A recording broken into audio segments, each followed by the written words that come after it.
영신의 가족분들을 환영하고 축복합니다. 우리 옆에 계신 우리 영신의 가족분들에게 서로 한번 인사해 주시면 좋겠습니다. 사랑합니다. 축복합니다. 사랑합니다. 축복합니다. 사랑합니다. 네, 우리 영신의 공동체는 이렇게 하나님의 사랑을 내 옆에 있는 지체들에게 널리 전파하고 또 나눌 수 있는 공동체가 되기를 소망합니다. 요즘 날씨가 정말 많이 덥고 또 습합니다. 여름이고 장마 기간이라서 당연한 그 기후 현상일 텐데요. 그래도 예년 같지 않은 그런 무더위가 너무 빨리 찾아온 것 같습니다. 오늘도 낮 기온이 34도까지 올라간다고 하고 저녁에는 또 많은 비가 온다고 일기예보가 예고되어지고 있습니다. 그런데 이 무더위와 함께 또 갑자기 증가하고 있는 지표가 보입니다. 바로 코로나 확진자 수입니다. 지난달인 6월까지만 해도 많아야 10,000명, 적을 때는 3,000명까지도 내려가고 이렇게 10,000명 아래였던 것 같은데 지난주부터 거의 한 약 2배 이상 늘어서 20,000명을 또 어느새 넘게 기록하였습니다. 오미크론보다 더 강력한 변이 바이러스가 생겨서 그렇다고 하는 것 같은데 거기에다 더해서 우리 사람들이 요즘에는 좀 더 이제 조심하는 모습이 많이 사라져서 그런 거 아닌가라는 생각을 해봅니다. 외부에서는 이제 마스크를 벗고 자유롭게 우리가 생활할 수도 있고 건물 안에서도 이제 답답해서 그러신지 종종 마스크를 벗고 건물을 또 이제 들어가시거나 거기서 이제 돌아다니시는 분들을 또 만날 수도 있게 되고 저는 대중교통을 요즘 많이 이용해서 출퇴근하는데 대중교통을 이용해 보면 정말 가끔씩은 대중교통 안에서도 이렇게 마스크를 벗고 계신 분들을 만나게 됩니다. 그리고 요즘 또 콘서트장이나 공연장, 페스티벌 열리는 그런 곳에는 정말 많은 사람들이 모여서 몇 년째 누리지 못했던 그 현장의 느낌을 다시금 느껴보고자 빼곡히 모인다는 소식도 듣게 되었습니다. 정말 많은 사람들이 이제 코로나 바이러스가 없어진 것처럼 코로나 이전에 그 시대와 같이 행동하는 사람들이 많아진 것 같습니다. 그래서 당연히 또 확진자 수가 이렇게 갑자기 급격하게 늘어난 거 아닌가라는 생각을 해보았습니다. 그러다가 또 제 마음에 안타깝고 걱정되는 마음이 물밀듯이 확 들어온 것이 있었습니다. 그것은 유독 우리 교회 공동체는 코로나 바이러스가 발생하기 그 이전의 상황으로 그 이전의 모습으로 회복되기가 참 어렵다는 생각이었습니다. 우리 교단의 약 980여 교회들을 대상으로 조사한 자료가 있었습니다. 그 코로나 바이러스가 발생하고 거리두기가 해제되었지만 주일 예배에 참석하는 그 성도님들의 비율을 나타내는 건데요. 전체적으로는 지금 코로나 이전 시대보다 한 73% 정도의 성도님들만 그 예배당에 모여서 또 공동체를 이룬다고 나와 있습니다. 특히 젊은 세대들 그리고 그 다음 세대들이 이 교회 공동체 안에서 많이 빠져나갔다는 이야기를 듣곤 합니다. 그래서 이 교회학교 우리 다음 세대들의 그 퍼센테이지는요 작년층보다도 훨씬 낮습니다. 43%만 지금 교회 공동체 안에 모여서 함께 예배한다고 합니다. 왜 이렇게 젊은 세대와 다음 세대들은 교회 공동체를 떠나서 다시 돌아오지 못하는 것일까요? 여러 다양한 이유들이 있을 것입니다. 온라인 예배에 적응했고 집에서도 예배를 드리고 이제 있으니까 그리고 헌금도 계좌이체로 우리가 할 수 있으니까 너무 편리해진 이 시스템 덕분에 거기에 이제 적응해가지고 예배당에 나오지 않게 되는 경우가 있을 겁니다. 아마 이 경우가 가장 많은 부분을 차지하지 않을까 생각해 봅니다. 또는 교회에 오랜만에 나왔는데 나랑 친하게 지냈던 사람 그런 모임들이 없어져서 내가 교회에 나왔을 때 약간 서먹하고 약간 낯설게 느껴지고 이질감이 이제 들어서 이 예배당을 이 교회 공동체를 다시 발걸음하지 않는 그런 부분도 있을 것입니다. 아마 이것은 좀 연령이 낮아지면 낮아질수록 좀 크게 작용하지 않을까라고 생각해 봅니다. 또는 온라인 예배를 드릴 때도 한 번, 두 번 예배를 빠졌는데 내가 생활 속에서 살아갈 때 아무 문제 없이 너무나 잘 살아가는 나의 자신의 모습을 발견하고 이제 좀 하나님을 믿지만 좀 편하게 내가 필요할 때만 하나님을 찾아도 되겠지라는 생각 때문에 교회 공동체를 떠나서 돌아오지 않는 이유도 있을 것 같습니다. 이런 이유뿐만이 아니고서도 여러 가지 다양한 이유로 각자의 삶의 자리와 상황의 형편 때문에 이 교회 공동체에 지금 다시 돌아오지 못하는 많은 젊은 세대와 다음 세대들이 있을 것이고 교회 공동체를 떠나고 심지어 하나님을 떠나게 되는 그런 다음 세대들도 있을 것입니다. 그럼 단순히 교회를 떠나고 하나님을 떠나 있는 그 사람들은 그 사람들의 잘못이기만 한 걸까요? 저는 그렇게 생각하지 않습니다. 신앙은 바로 우리가 전승하는 것이고 계승되어지는 것이라고 생각하기 때문입니다. 먼저 믿은 우리가 젊은 세대들에게 그 자녀 세대들에게 신앙을 온전히 전승하지 못했기 때문에 그들이 외부적인 그 환경과 상황에 휘둘려서 자신들의 그 신앙과 믿음을 잃어버리게 된 게 아닌가라고 생각합니다. 여기에 계신 대부분의 우리 성도님들께서도 자녀가 다 있으실 겁니다. 저에게도 아직 나이 어린 아이가 한 명 있습니다. 저도 이제 부모가 되어 보니까 자녀에게 좋은 것을 해주고 싶고 자녀가 원하는 것을 해주고 싶은 욕심이 또 생기게 되더라고요. 그리고 사람이라면 당연히 그런 마음이 생길 것입니다. 그리고 이 아이가 나중에 자라고 장성해서 세상에서 살아갈 때 좀 편하고 윤택하게 부족함 없이 살아가게 해주고 싶은 생각이 또 듭니다. 내 자녀가 어렵고 힘들게 살아가는 것을 바라는 부모가 세상에는 단 한 명도 없을 것이기 때문입니다. 그래서 그런 마음으로 우리는 우리의 자녀들에게 잘못된 선택을 하면서 자녀들의 신앙을 온전한 믿음의 그 모습을 전수하지 못하고 잃어버린 게 아니라는 생각을 해봤습니다. 내 아이가 잘 먹고 잘 입고 잘 살아가는 그 방법만을 알려주기 위해서 노력하고 애쓰지는 않았나 생각해 보았습니다. 우리가 그런 모습, 우리의 자녀들이 잘 먹고 잘 되고 편하게 사는 그 모습은 우리가 한마디로 정의하면 세상에서 성공하는 모습, 세상에서 성공한 삶의 그 모습이라고 말할 수 있을 겁니다. 이렇게 생각하는 데는 모두 다 동의하시죠? 네, 우리는 세상에서 성공하는 그 모습만을 위해서 우리 자녀들에게 그런 교육을 주입시켰다는 것입니다. 세상에서 성공하려면 어떻게 하라고 가르치셨나요? 내 옆에 있는 친구보다 뛰어나야 되고 공부도 잘해야 되고 달리기, 체육도 잘해야 되고 요즘에는 노래, 악기 다루는 음악도 잘해야 되고 또는 키도 커야 되고 선생님께 그래야 또 인정을 받을 수 있다고 가르치지 않으셨나요? 그래야지 좋은 대학 가고 좋은 직장에 취직하고 돈을 남들보다 더 잘 벌어서 우리가 편하고 안락하게 사는 것, 그것이 또 우리는 하나님께서 나에게 주시는 복이다 라고 가르치시지 않으셨나요? 우리 영신교회 성도님들께서는 이렇게 직접적으로 세상에서 성공하는 것, 성공하는 삶이 하나님께서 나에게 주시는 복이다 라고 가르치시지는 않았을 거라고 생각합니다.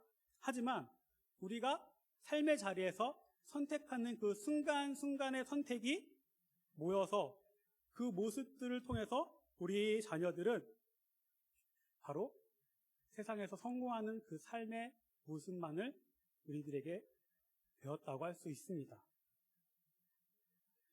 하지만 오늘 하나님께서는 본문을 통해서 이러한 세상적인 성공만을 위해서 발버둥 치는 사람들을 분명하게 잘못된 사람, 강하게 악인이라고 말씀하고 계십니다. 오늘 말씀에 두 종류의 사람을 말씀하고 계십니다. 한 종류의 사람은 복 있는 사람이고 다른 한 종류의 사람은 악인입니다. 먼저 악인들에 대해서 잠깐 말씀드리자면 1절에 보니 복 있는 사람은 악인들의 꾀를 따르지 아니하며 죄인들의 길에 서지 아니하며 오만한 자들의 자리에 앉지 아니하고 라고 나와 있습니다. 악인은 꾀를 내어서 다른 사람을 속이는 사람, 하나님께 죄를 지어서도 나의 이익을 챙기는 사람, 심지어 하나님도 무시하면서 세상에서 자기가 제일이라고 자기만을 생각하면서 아주 교만하고 이기적으로 살아가는 사람을 말할 것입니다. 이런 사람들이 바로 세상에서 내 성공, 내 욕심, 내 만족만을 위해서 살아가는 사람들이고, 그런 사람들이 돈을 잘 번다면, 잘 산다면, 편하게 산다면, 안락한 인생을 산다면 우리는 성공한 사람이라고 말하기도 합니다. 다른 사람에게 피해를 주고 죄를 선택하면서까지 하나님을 등지면서까지 이익을 취하는 사람입니다. 바로 세상에서 성공하기 위해서 이렇게 나만을 위해서 모든 것을 선택하는 이 사람의 모습은 지금 우리 자녀들의 모습과 별반 차이가 없는 것 같습니다. 지금부터라도 우리는 우리의 젊은 세대, 다음 세대들에게 진정한 복이 무엇인지 알려주어야 할 때입니다. 세상에서 성공하는 삶, 그게 하나님께 복받는 인생이 아니라는 것이고, 시냇가에 심은 나무처럼 하나님 곁에서 머물러 있는 사람이 진정한 복을 받는 사람, 복을 누리는 사람이라는 것을 우리는 가르쳐 주어야 합니다. 이 진리를 오늘 저는 성도님들과 한번 나누고 싶었습니다. 우리에게 복이란 하나님께서 하나님 곁에 머물러 있는 그 사람을 말합니다. 오늘 표현의 시편 기자가 그것을 시냇가에 심은 나무라고 하고 있습니다. 시냇가에 심은 나무가 어떤 모습인지 3절에서 말씀하고 계십니다. 시냇가에 심은 나무가 철을 따라 열매를 맺으며 그 잎사귀가 마르지 아니한 같으니 그가 하는 모든 일이 다 형통하리로다. 아멘.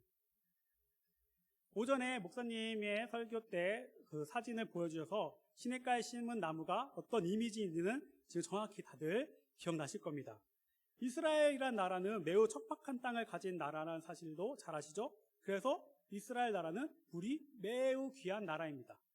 그래서 성경 표현에 보면은 식사 때에 물이 아니라 포도주를 마신다는 표현도 여러 군데 있는 것을 보게 됩니다.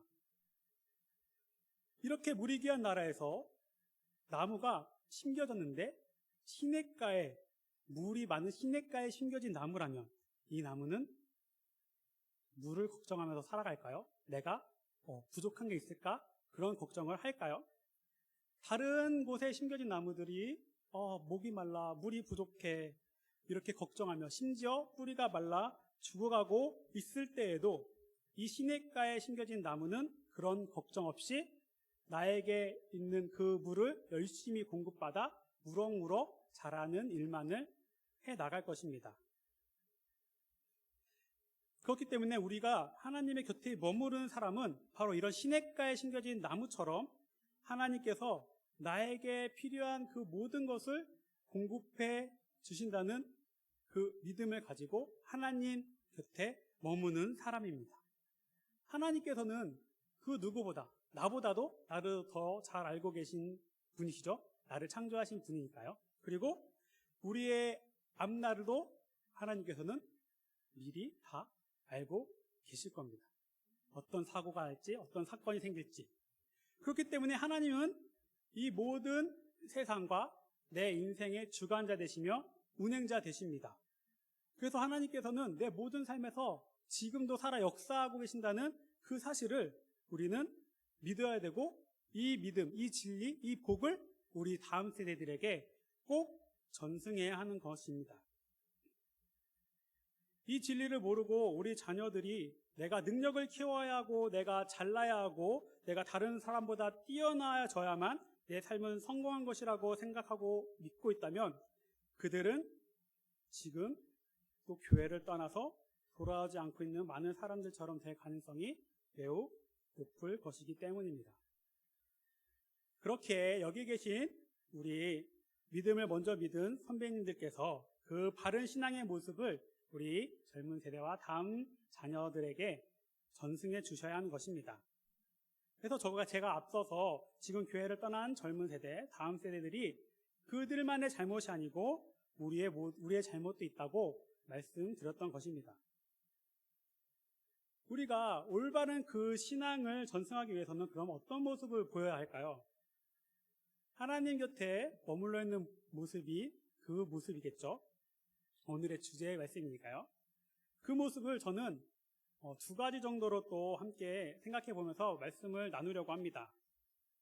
먼저는 우리의 가치관이 하나님의 말씀으로 이루어져야 한다는 것입니다. 본문 2절의 말씀을 보면 오직 여호와의 율법을 즐거워하여 그의 율법을 주야로 묵상하는도다 라고 시편 기자는 말하고 있습니다. 누가요? 1절에 복 있는 사람이. 복 있는 사람은 하나님의 율법, 이 당시 율법은 하나님께서 이스라엘 백성들에게 명령하시고 말씀하신 것을 모아놓은 것이죠. 그렇기 때문에 그 하나님의 말씀을 즐겁게 여기면서 하나님의 말씀을 항상 생각하는 사람이 복 있는 사람이라고 말씀하고 있는 것입니다. 그래서 하나님 곁에 머무는 복 있는 사람은 먼저 하나님의 말씀만을 내 삶의 기준으로 삼는 사람입니다. 가치관이 무엇이죠? 내가 살아가면서 어떤 상황을 선택해서 어떤 상황 속에서 내가 선택을 해야 될 때 나에게 기준이 되는 것이 내가 가지고 있는 가치관입니다. 사람은 누구나 내가 가지고 있는 그 가치관을 통해서 내 기준에 따라서 모든 것을 선택하게 됩니다. 그래서 내가 말하고 행동할 때 그 모든 것은 내 가치관을 통해서 나타나게 된다는 말씀입니다. 많이들 그래서 가치관 설명할 때 안경을 비유해서 설명합니다. 빨간색 안경을 쓰면 세상이 빨갛게 보이는 것처럼, 파란색 안경을 쓰면 세상이 온통 파랗게 보이는 것처럼, 검은 선글라스를 쓰면 모든 세상이 검게 보이는 것처럼 어떠한 기준과 가치관을 내가 가지고 있냐에 따라서 내가 세상 속에서 살아가는 그 모습이 결정된다는 것입니다. 그렇기 때문에 우리는 내 삶에서 먼저 내가 기준을 삼을 내 가치관, 그 가치관을 하나님의 말씀으로 삼고 올바르게 정립하는 것이 무엇보다 중요할 것입니다. 성경에서도 보면 이 가치관에 따라 완전히 다른 삶을 살게 되는 사람의 이야기가 많이 나옵니다. 그 중에서도 제일 가장 잘 알 수 있는 사람이 사도 바울 같습니다. 사도 바울이 사울이던 시절 어떤 가치관을 가지고 있던 사람이었나요? 사울도 생각해보면 세상에서 높아지고 세상에서 성공하고 싶은 그 사람들과 별반 다르지 않는 가치관을 가지고 살아가던 사람이라고 생각합니다. 왜냐하면 사울은 그 당시 예수님을 믿는 그 초기 기독교인들을 핍박하고 감옥에 가두고 심지어 죽이는데도 동의했던 사람이기 때문입니다. 스데반 지사님이 순교하실 때 그 자리에 있었고 그것을 마땅히 여겼다는 말씀도 있습니다. 그리고 사울은 예루살렘에서만 그렇게 행동한 것이 아니라 이스라엘 나라 자기네 모국에서만 그렇게 행동한 것이 아니라 심지어는 외국에 있는 도시에까지 쫓아다니면서 그렇게 초기 기독교인들을 괴롭히고 핍박했습니다. 왜 이렇게 사울이 열심을 냈을까요? 사울도 자기가 유대인으로서 유대의 그 지도자가 되고 싶은 마음이어서 그렇지 않을까요? 그 사내들이 공회의원의 그 회원이 되고 싶어서 높은 지위를 가지고 사람들에게 존경받는 성공한 사람이 되고 싶어서이지 않을까요? 사울은 충분히 그럴 자격이 또 있던 사람입니다. 왜냐하면 그 저명한 가말리엘의 그 문화생으로 그 스승님께 하나님의 말씀에 대해서 정말 많이 공부했던 사람이라고 나와 있고, 사울이 이렇게 유대인들이 싫어하는 기독교인들을 핍박하고 박해하면서 성과를 낸다면, 다른 사람들로부터 인기를 얻는다면 사울이 당연히 그 공의회 의원이 될 가능성이 높았기 때문입니다. 그래서 사울은 그렇게 열심을 내면서 다메섹까지 기독교인들을 쫓아가서 핍박하려고 했던 것이겠죠. 근데 그런 사울이 왜 180도 변해서 이제 세상적인 높은 지위가 아니라, 세상적인 성공이 아니라 도리어 자신이 매를 맞고 불에 맞아 죽어가면서까지도 다른 나라의 많은 도시들을 다니면서 예수님을 증거하며 복음을 전하게 되었습니까? 바로 사울의 가치관부터 변했기 때문입니다. 다메섹도상에서 예수님을 만난 경험을 한 그 사울은 정말 예수님께서 살아계신 참 신이시고, 하나님이 이 아브라함을 택해서 자기 이스라엘 백성들을 하나님 백성으로 삼아주시고 또 지금까지 인도해 주시며, 예수님께서는 우리를 구원해 주시기 위해서 이 땅에 오셔서 십자가에 돌아가셨다는, 그리고 사흘 만에 부활하신 참 신이시라는 것을 바로 믿고 자기의 가치관으로 삼았기 때문입니다. 이렇게 하나님의 말씀을 누구보다 열심히 공부하고 깊이 알았던 사울은 자신의 가치관이 변했을 때 하나님 곁에 머무르면서 하나님의 그 말씀을 따라 하나님이 원하시는 그 삶의 모습을 보여주었습니다. 그래서 하나님께서는 사울을 통해서 하나님의 나라가 확장되며 많은 이방 민족의 복음을 들을 수 있는 큰 복을 허락하셨습니다. 그리고 사울 또한 그 사명을 잘 감당하면서 우리는 지금 알 수 없는, 이 세상에서는 알 수 없는 하늘의 그 높은 큰 상급을 사울은 또 받게 되었을 것입니다. 하지만 세상에 있는 많은 사람들이 그 사울의 인생을 살펴볼 때는 실패한 인생이라고 말할 것 같습니다. 하지만 사울의 인생이 실패한 인생인가요? 우리는 아니라는 것도 너무나 잘 알고 있습니다. 왜죠? 사울이 우리가 하나님의 말씀을 기준으로 삼는 가치관을 가져야 된다고 했는데 그 가치관에 딱 맞는 삶을 살았던 사람이기 때문입니다. 그리고 그 모습을 통해서 또 하나님 곁에 항상 머무르면서 하나님과 교제하고 하나님께서 주시는 복을 누리던 삶을 살았기 때문입니다. 그런 가치관을 우리도 갖게 되길 소망합니다. 그리고 우리만 가지는 것이 아니라 우리의 자녀들에게, 다음 세대들에게도 전승하기를 원합니다. 하나님의 말씀만을 내 기준으로 삼고 내 가치관으로 삼고 우리의 모든 삶의 부분에서 하나님의 곁에 머무르면서 하나님의 복을 누릴 수 있는 우리 모든 영신의 가족분들이 되시기를 주님의 이름으로 축복합니다. 다음으로 말씀드리고 싶은 모습은 바로 우리 삶의 태도가 바뀌어야 한다는 것입니다. 이것은 앞에서 말씀드린 가치관이 하나님의 말씀으로 변하게 된다면 자연스럽게 따라오게 되는 모습입니다. 내 가치관이 하나님의 말씀으로 변하게 되었는데 내 삶의 모습은 여전히 세상적인 성공과 내 욕심과 내 만족과 내 이익을 위해서 선택하는 그 모습이 될 수 없기 때문입니다. 그렇기 때문에 하나님께서는 6절에서 의인들의 길은 여호와께서 인정하신다라는 표현이 있는 것 같습니다. 하나님 곁에 머물면서 하나님 말씀을 내 가치관으로 삼는 사람은 그 삶의 태도, 삶의 모습이 당연히 하나님 말씀에 순종하는 모습이 될 것이고 하나님께서 원하시는 모습, 하나님께서 보시기에 심히 좋다라고 기뻐하시는 그 모습이 될 것입니다. 이 모습을 생각해 보았을 때 예수님의 제자들의 모습이 떠올랐습니다.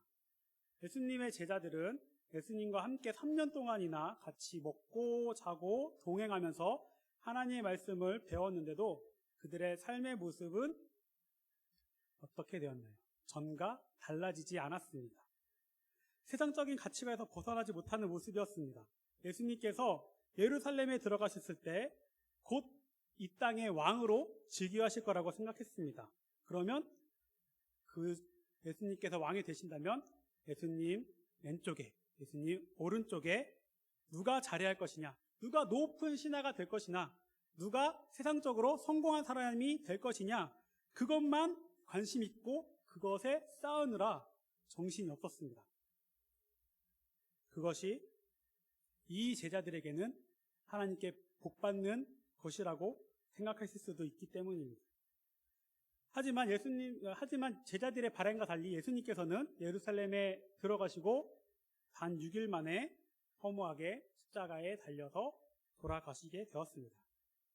그런데 그때까지도 제자들은 그들의 가치관이 변하지 않았고, 이제 예수님이 돌아가시니 세상적으로 볼 때 자기들은 반역자의 제자들 같아서 자기들이 살아가기 위해서 삶을 연명하는 데 있어서 예수님을 부인하고 도망가는데 급급한 모습을 보였습니다.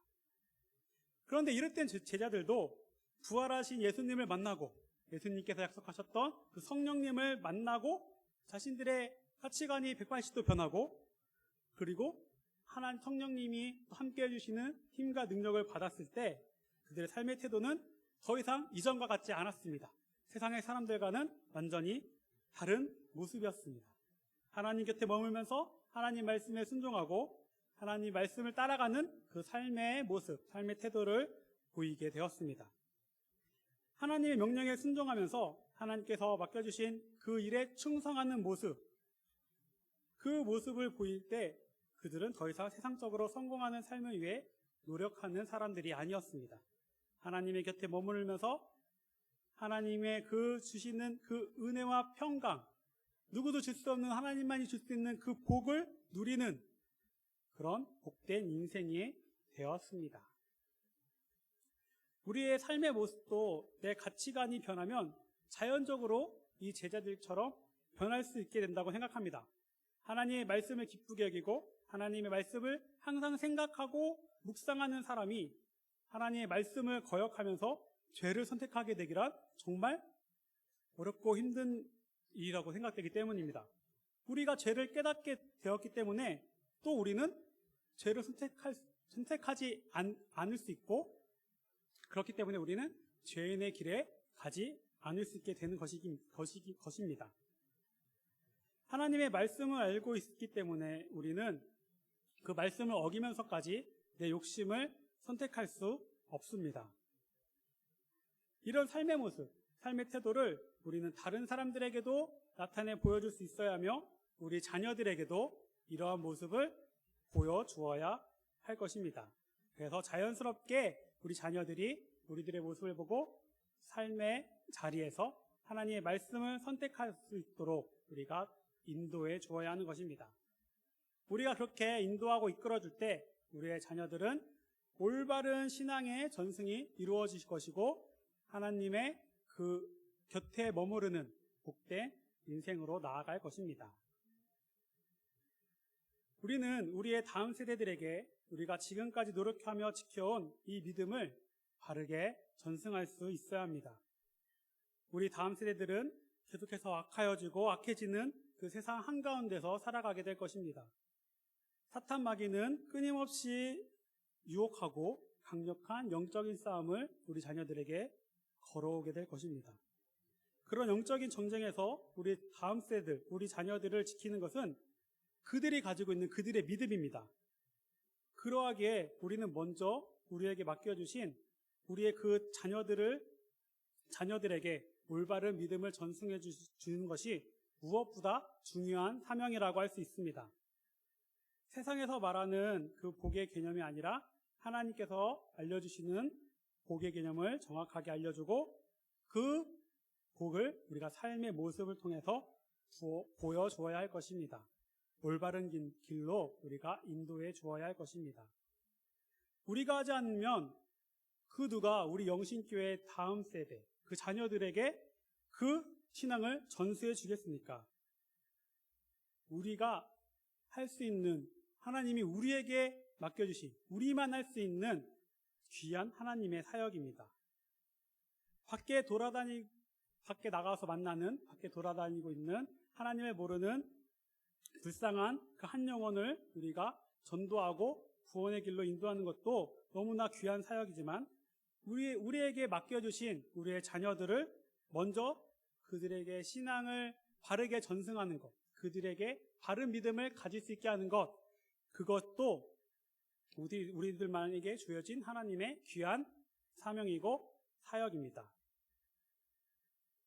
내 자녀, 우리 영신의 공동체 다음 세대들, 그 젊은 세대들이 하나님이 맡겨주신 우리 영혼들에게 믿음을 전승하는 일에 우리 성도님들께서 한마음으로 협력해 주시고 기도해 주시고 삶의 모습으로 노력해 주시면 좋겠습니다. 부모는 자녀의 거울이라는 말이 있습니다. 모두 잘 알고 계시죠? 우리 자녀들은 부모의 모습을 통해서 맨 처음 따라하게 되고, 그리고 그 모습이 이제 버릇이 되고 습관이 되고, 나중에는 그래서 그게 기준이 되고 내 가치관이 되어버리는 겁니다. 지금 내가 하는 그 한마디, 내가 보이는 그 행동 하나가 모두 내 자녀들에게는 큰 영향을 미치고 있는 것입니다.